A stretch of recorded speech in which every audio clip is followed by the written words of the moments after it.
Well, in my humble opinion, if we're going to sustain coastal Louisiana, especially this estuary part of coastal Louisiana, which is so critical to America, a lot of things need to happen.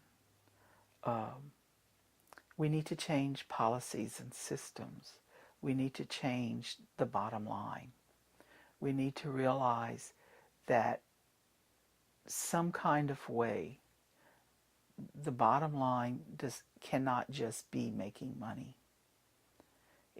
We have to have an intangible success story. We have to value something other than only making money. In other words, the end does not always justify the means. Okay? Right now, as long as you make money, anything you destroy is fine. You know, we need to get away from that dynamic and that paradigm.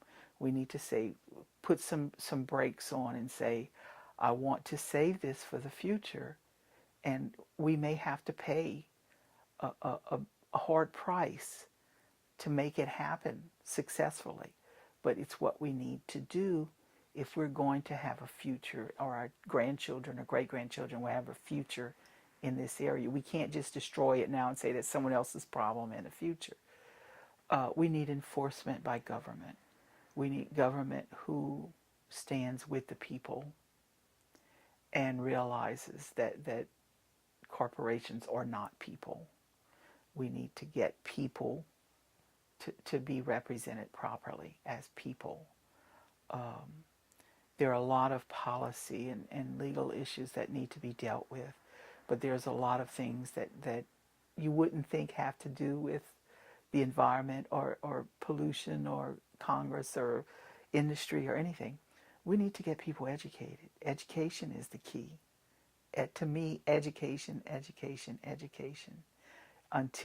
As long as we let Louisiana education be defunded constantly to the point of skeletonizing it and making it improper, we're shooting ourselves in the foot. We're killing ourselves. We need to fund education before anything else. And that should never be cut. We need to change the law that makes that happen.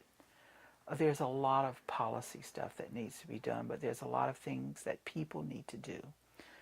I feel that the ordinary person, if they're going to survive, the ordinary bayou person who is going to be the most impacted are the people who need to start looking at options honestly and quit putting our heads in the sand and saying, well, I don't want it to happen this way, so it won't happen this way. Well, that's not reality. No matter how much you want something, sometimes it's just not going to happen. And if you don't plan for it properly, you're going to be dealing with it as an afterthought, which is not an appropriate way to get the best results for a resilient and sustainable future. We really need to have local people, local government, state government, national government. We need the rest of America to start realizing what they're doing to us. We need a lot of people to change a lot of things if we're going to survive. And that's, to me, can that happen? That's a big order of business.